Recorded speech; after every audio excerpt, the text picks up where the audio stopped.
Jeff, you have the board. I'll take random James trivia for 400, Alex. This was James's first career choice before his YouTube channel kicked off. Oh, I know this one. What is a male prostitute?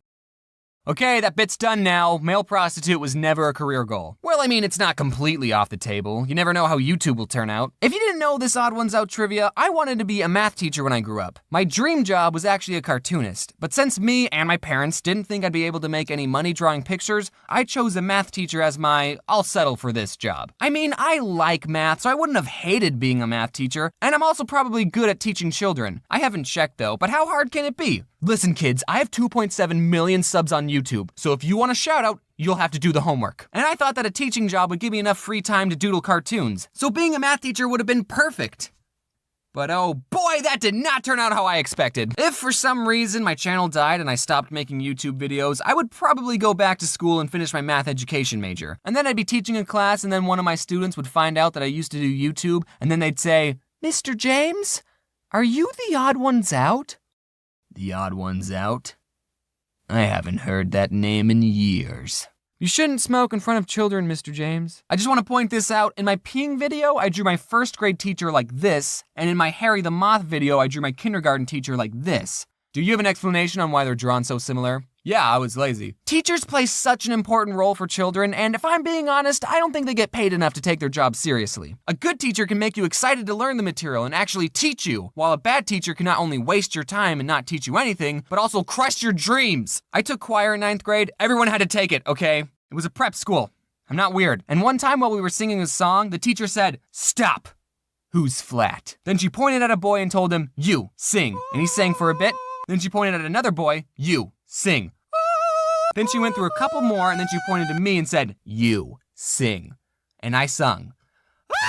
Stop, James, during the next song, don't sing. Either she had really good hearing, or I was just that terrible at singing. Now, I really hated choir, so if given the choice to sing or not sing, I would choose not every time. But what if I actually wanted to be a singer? And when I sang just then, I was trying my hardest. That would have been soul-crushing. I would have given up on music right then and there. Thankfully, my art teacher was a lot more laid back. She definitely had favorite students, and I wasn't one of them, but she never told anyone not to draw. One time I showed my art teacher my newest comic, which at the time was this one.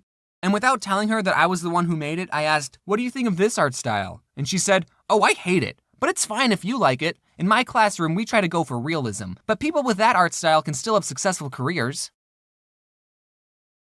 She said she hated it. Teachers just need to be more supportive with students and teach them in creative ways. That's why I think so many people hate math. You just haven't had a teacher that made you want to learn. You'd pay attention and study for the tests if I was your math teacher. Wouldn't you? Don't get me wrong, teaching isn't an easy job, and even the best teacher can't make everyone in their class excited to learn. I mean, I probably could, but there's definitely a difference between a good and bad teacher. I had this French teacher in 9th grade, and she made me really hate French, and by association, the entire country of France. She spoke English on the first day of class, and then only spoke French for the rest of the year. We were in French 1, by the way. I didn't understand anything that was going on. I would just tune her out. I'd be doodling on a piece of paper, and then people would get out their textbooks and start flipping through it, and then I'd think, oh, we're doing this now? I didn't learn anything in that class. Honestly, I barely know any French. This is all the French words that I know. I can count to 10. Ou, deux, trois, carte, cinq, six, sept, huit, neuf. Okay, I can only count to 9. And I know that Eiffel Tower is Tour Eiffel, quack is coin, and door is portal. My twin sister, who's in the same class and had the same living conditions as me, turned out a lot different. She learned a lot of French and continued to take classes after 9th grade. So maybe this whole knowledge thing has a lot to do with the student and not the teacher.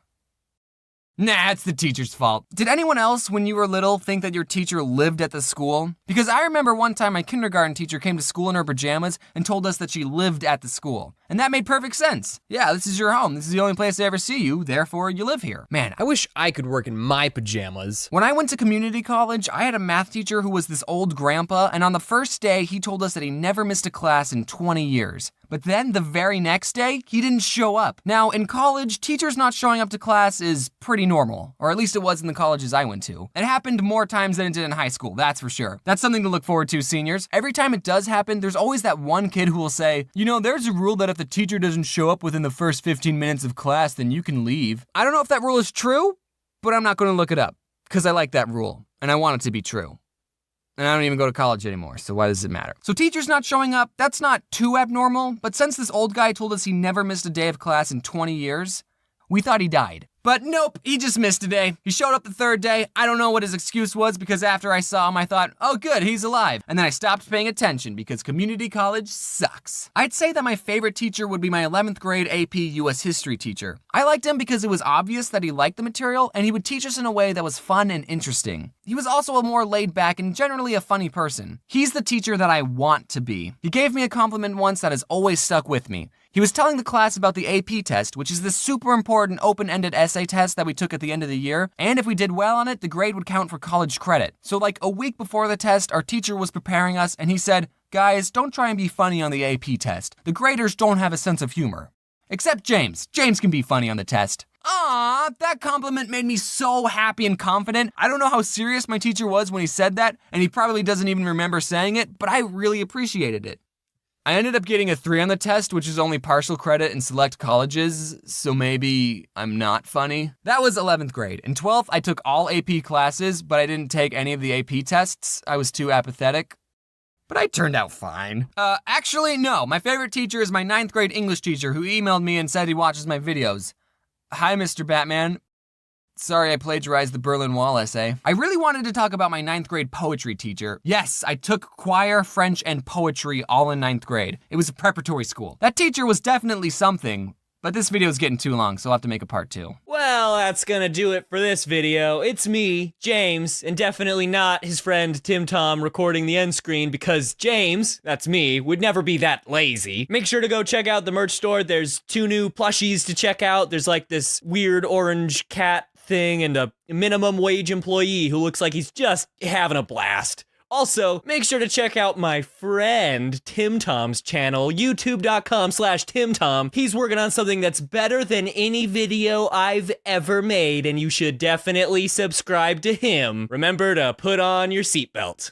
Nailed it.